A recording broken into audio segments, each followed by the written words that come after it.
Bismillahirrahmanirrahim. Assalamualaikum warahmatullahi wabarakatuh. Perkenalkan, nama saya Muhammad Marzuki Saputra dengan nomor induk mahasiswa 050101200019 dari Prodi Hukum Keluarga Islam kelas HKI 4A. Nah, di sini saya akan menyampaikan materi dari mata kuliah Hukum Kewarisan Perdata atau Kewarisan BW, yang mana penyampaian materi ini yang tujuannya untuk memenuhi tugas ujian akhir semester. Baiklah, saya akan memulai dengan pengertian hukum waris oleh para ahli.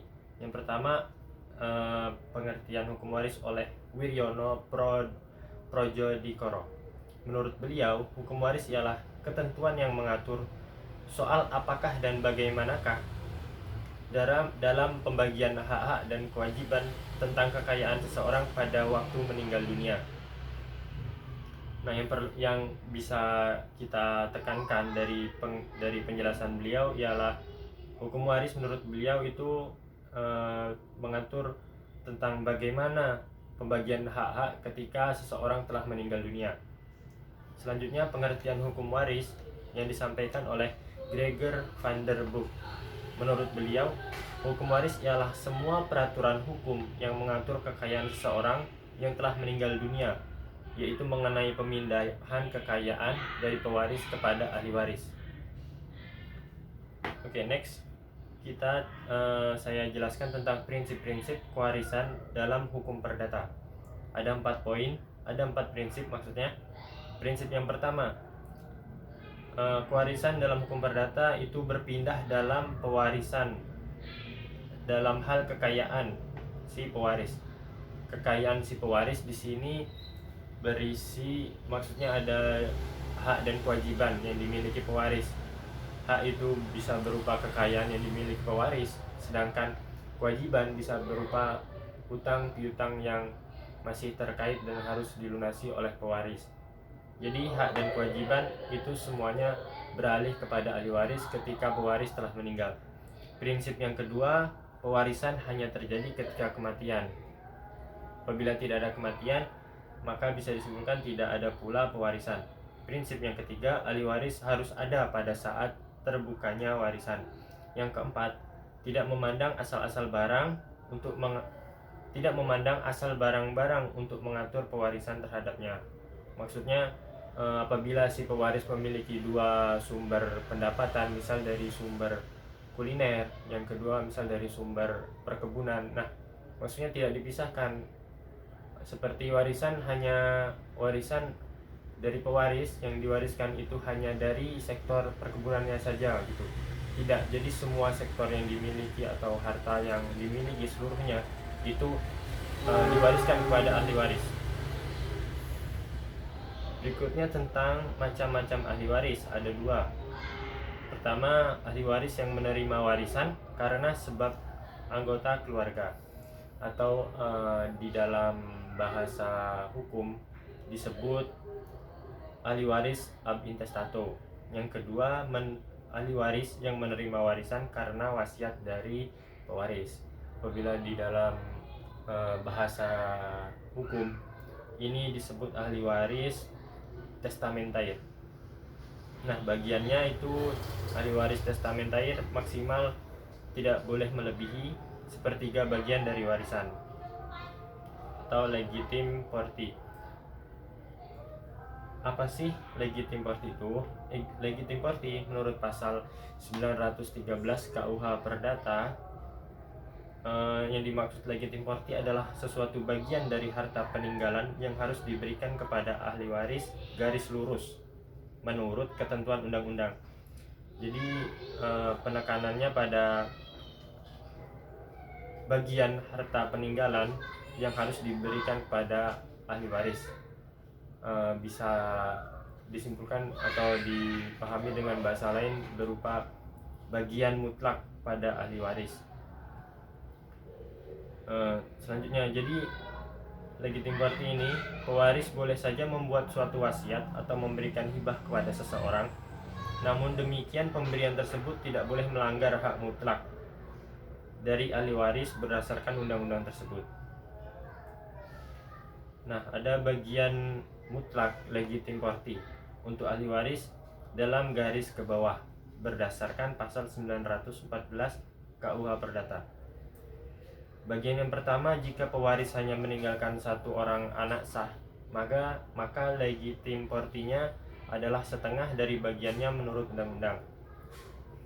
Bagian yang kedua, jika meninggalkan dua orang anak sah, maka besarnya legitim party adalah 2/3 dari bagian menurut undang-undang dari kedua anak sah tersebut. Sedangkan jika meninggalkan 3 orang anak sah atau lebih, maka besarnya legitim party adalah 3/4.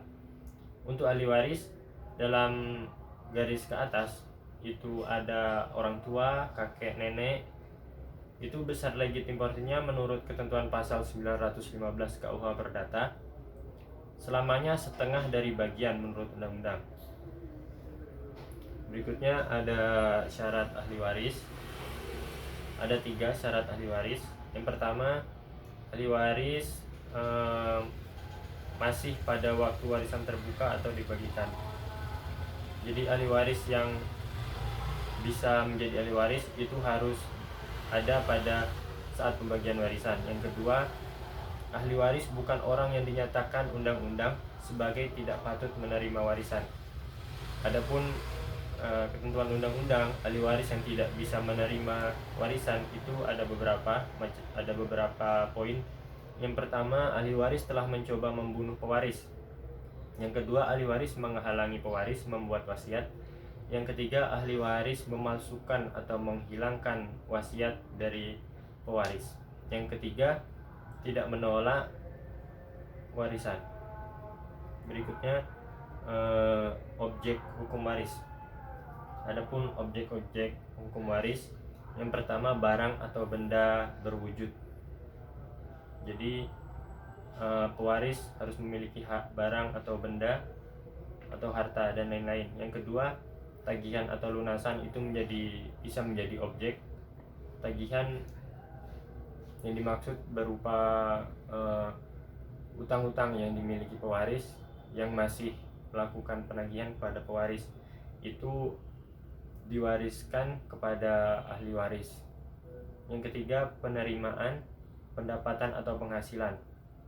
Contohnya seperti jaminan pensiun, asuransi, honorarium, penghasilan tertentu. Itu apabila masih memperoleh dari tempat asal kerja pewaris, itu penerimaan dan lain-lain itu menjadi hak ahli waris. Yang keempat, gelar atau kedudukan. Yang kelima, objek imaterial atau hak cipta. Berikutnya ada harta pustaka. Harta pusaka di sini harta yang memang secara turun-temurun dijaga oleh keluarga tersebut karena diyakini merupakan harta yang memiliki nilai sejarah yang tinggi dan dijaga. Harta pusaka tidak dibagi saat pewarisan. Mengapa? Alasannya adalah prinsip mempertahankan keutuhan keluarga. Gunanya untuk dapat dimanfaatkan oleh ahli waris yang sedang membutuhkan. Berikutnya cara mewaris. Cara mewaris dibagi menjadi 2, mewaris berdasarkan undang-undang dan mewaris berdasarkan wasiat. Mewaris berdasarkan undang-undang disebut juga ab intestato, sedangkan ahli warisnya disebut ab instat. Mewaris berdasarkan undang-undang terdiri atas 2 poin, mewaris berdasarkan kedudukan sendiri. Yang kedua, mewaris berdasarkan penggantian tempat atau hanya kematian dengan syarat.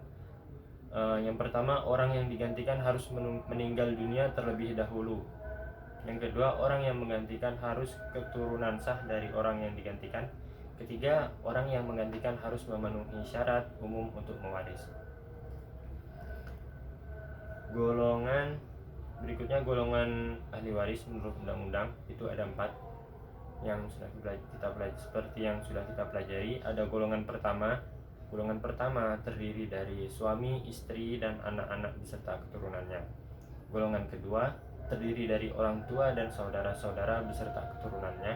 Golongan ketiga terdiri kakek, nenek, serta seterusnya ke atas. Golongan keempat terdiri dari keluarga dalam garis menyamping yang lebih jauh, seperti saudara-saudara ahli waris golongan ketiga beserta keturunannya. Sedangkan pewarisan menurut wasiat itu ada surat wasiat atau testamen yang memuat pernyataan seseorang tentang apa yang dikehendakinya akan terjadi setelah ia meninggal dunia dan yang olehnya dapat dicabut kembali. Sebuah testamen harus berbentuk tulisan yang dapat dibuat dengan akte di bawah tangan ataupun otentik dan berisikan pernyataan kehendak yang dapat diartikan sebagai tindakan hukum sepihak.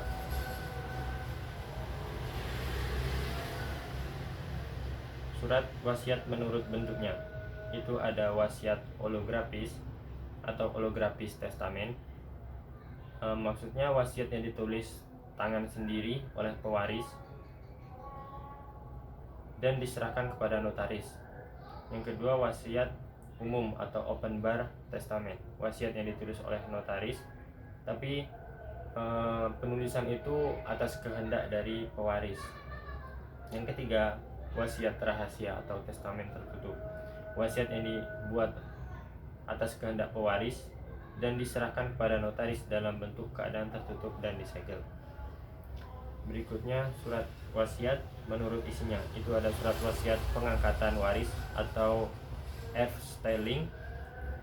Maksudnya wasiat dengan hasil pewasiatan dari pewaris kepada orang tertentu.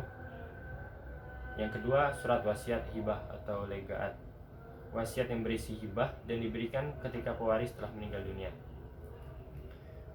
Mungkin cukup sekian penyampaian materi atau ringkasan materi dari saya tentang mata kuliah hukum kewarisan perdata, kewarisan BW. Ada kurangnya saya mohon maaf.